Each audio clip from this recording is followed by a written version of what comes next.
IPS suicide मामले में एक बड़ी खबर सामने आई है। अब तक नहीं हुआ है पूरन का पोस्टमार्टम। चंडीगढ़ में आज इस पूरे मामले को लेकर उनके परिवार की तरफ से महापंचायत बुलाई गई है और देश भर से दलित संगठन के लोग इसमें हिस्सा ले सकते हैं, ये जानकारी सामने आ रही है। चंडीगढ़ पुलिस ने सुरक्षा के कड़े इंतजाम भी किए हैं। तो आईपीएस की मौत मिस्ट्री सियासत में उलझती हुई नजर आ रही है, क्योंकि अब तक पूरन का पोस्टमार्टम नहीं हुआ है। चंडीगढ़ में आज पूरन मामले पर जो पूरन है उनके परिवार ने महापंचायत बुलाई है और माना यह जा रहा है कि कई जो दलित संगठन हैं वो इस महापंचायत में शामिल हो सकते हैं। आपको बता दें कि आईपीएस पूरन सुसाइड मामले में एक सुसाइड नोट बरामद हुआ था, जिसमें कई बड़े अधिकारियों पर उन्होंने आरोप लगाए थे कि किस तरीके से उन्हें जाति के नाम पर प्रताड़ित किया जाता है और तब से इस पूरे मामले में एक्शन भी देखने को मिल रहा है और राजनीति भी।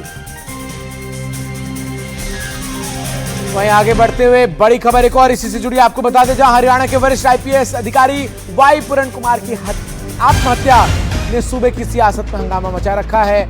और आपको बता दें कि इस पर मुख्यमंत्री का भी बयान जो है वो सामने आया है और उनकी तरफ से कहा गया है कि ये बहुत दुखद हादसा है और सरकार इसकी गहन जांच कराएगी। साथ ही उन्होंने कहा कि दोषियों को सजा दिलाई जाएगी, चाहे वो कितना भी प्रभावशाली व्यक्ति क्यों ना हो। इससे पहले पंचकुला में आयोजित भाजपा की राज्य कार्यकारिणी की बैठक में दिवंगत आईपीएस अधिकारी पूरन कुमार की मौत पर शोक व्यक्त किया गया था। उनके परिवार की अब ये लगातार मांग है कि सुसाइड नोट में जिन जिन का नाम है उन सभी को गिरफ्तार किया जाए और ऐसे में आज का दिन जो है वो काफी अहम है। आपको बता दें, अब तक दिवंगत आईपीएस का जो है वो अंतिम संस्कार भी नहीं हो पाया, माफ कीजिएगा, पोस्टमार्टम नहीं हो पाया। और चलिए इस खबर पर और ज्यादा जानकारी के लिए हमारे संवाददाता गुरप्रीत इस वक्त सीधा लाइव हमारे साथ जुड़ गए हैं। गुरप्रीत, जैसे ये मामला सामने आया था, सुसाइड नोट बरामद हुआ, उसके बाद तमाम सवाल उठ रहे हैं। मुख्यमंत्री ये कह रहे हैं कि कोई भी बड़ा अधिकारी या फिर कोई भी बड़ा नाम अगर इससे जुड़ा है तो उस पर सख्त कार्रवाई होगी, लेकिन दूसरी तरफ पूरे मामले में राजनीति भी अब देखने को मिल रही है। महापंचायत बुलाई गई है, क्या कुछ और अपडेट मिल रहा है फिलहाल पूरी खबर पर? और बिल्कुल, जो परिवार की तरफ से महापंचायत बुलाई गई है और चंडीगढ़ में 20 सेक्टर में महापंचायत होगी, जिसका समय 2 बजे रखा है। और उन्होंने बार बार अपील की है कि जितने भी संगठन है, जितने भी सोशल ऑर्गेनाइजेशन है, उनके साथ दे, क्योंकि इस केस में अभी तक जस्टिस नहीं हुआ। अगर बात करें इस पूरे केस की तो 3 मांगे रखी गई थी। एक तो ये रखा गया था अमेंडमेंट इन SC/ST एक्ट, दूसरा बोला था हरियाणा के DGP का भी रोल है, उसको इमीडिएटली सस्पेंड किया जाए और उसके बाद केस की कार्रवाई की जाए। तीसरी मांग थी इनकी SP रोहतक को लेके कि उसको हटाया जाए। देख सकते हैं कि जैसे कि मुख्यमंत्री ने बयान दिया और कहा कि कार्रवाई होगी, कोई भी हो, कोई भी रुतबे का आदमी हो, लेकिन उसके खिलाफ सख्त से सख्त कार्रवाई होगी। उसके बाद हमने देखा कि जो SP रोहतक है उनको ट्रांसफर कर दिया गया। उसके बाद SC/ST एक्ट में भी अमेंडमेंट कर दी गई है, FIR में जो इनकी प्राइम डिमांड थी। लेकिन कहीं ना कहीं एक जगह पे पेच अड़ा हुआ है, जो ये कह रहे हैं कि DGP हरियाणा को अभी तक सस्पेंड क्यों नहीं किया, उनको छुट्टी पे क्यों नहीं भेजा, क्योंकि परिवार वालों का ये कहना है कि अगर DGP हरियाणा सस्पेंड नहीं होते तो कहीं ना कहीं इन्फ्लुएंस कर सकते हैं इन्वेस्टिगेशन को, क्योंकि वो एक अहम ओहदा है। लेकिन इस बात को लेके लगातार कल से मीटिंग्स हो रही हैं। हम देख रहे हैं कि हरियाणा सरकार के 2 मंत्री लगातार परिवार के साथ में मीटिंग कर रहे हैं और कल रात को तकरीबन 12:30 बजे तक मीटिंग चलती रही, लेकिन कोई भी रिजल्ट नहीं निकला। आज सुबह से भी जो सूत्रों के हवाले से खबर आई कि लगातार सरकार के जितने भी उच्च अधिकारी हैं वो परिवार के साथ संपर्क में है, क्योंकि पहले उनको ये लग रहा है कि पोस्टमार्टम किया जाए और इन्वेस्टिगेशन जैसे वो चाहते हैं वैसे इन्वेस्टिगेशन आगे की जाएगी। लेकिन इमीडिएटली कोई भी ऐसी इन्वेस्टिगेशन नहीं हो सकती, क्योंकि जो सुसाइड नोट मिला उसमें कई आला अधिकारियों के नाम है। और मैं आपको 1 मिनट गुरप्रीत रोक रहा हूं, क्योंकि जो सुसाइड नोट है जिसपे आईपीएस पूरन सिंह की तरफ से तमाम बातें कही गई, वो जरा एक बार हम दर्शकों को बताते हैं उसमें क्या लिखा गया था।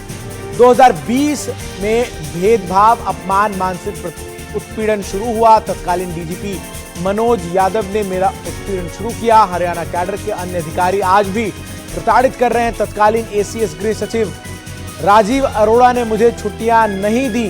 मैं अपने बीमार पिता से मिलने तक नहीं जा सका। वर्षों तक मुझे मानसिक प्रताड़ना से गुजरना पड़ा। मेरे खिलाफ छद्म नामों से दुर्भावनापूर्ण शिकायतें की गई।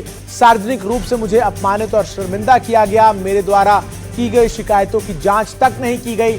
सरकारी आवास के लिए मेरे ऊपर अतिरिक्त नियम लागू किए गए। नवंबर 2023 में मेरा सरकारी वाहन वापस ले लिया गया। मैं और अधिक प्रताड़ना बर्दाश्त नहीं कर सकता, इसलिए मैंने सब कुछ खत्म करने का निर्णय लिया है। ये वो सुसाइड नोट है जो आईपीएस पूरन सिंह की तरफ से लिखा गया, जिसके बाद उन्होंने अपनी जान दे दी।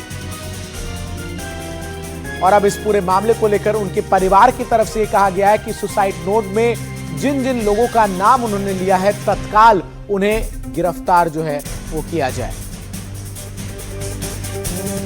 तो देखिए, हरियाणा में आईपीएस अधिकारी वाई पूरण कुमार की आत्महत्या ने सबको हैरान कर दिया और रोज नए नए खुलासे पूरे मामले में हो रहे हैं। परिवार वाले इंसाफ के लिए अड़े हुए हैं और ऐसे में रोहतक के एसपी नरेंद्र बिजारनिया को हटा दिया गया है। परिवार वालों का कहना है कि जब तक सभी आरोपी अफसरों पर कार्रवाई नहीं होती, तब तक पोस्टमार्टम नहीं होगा।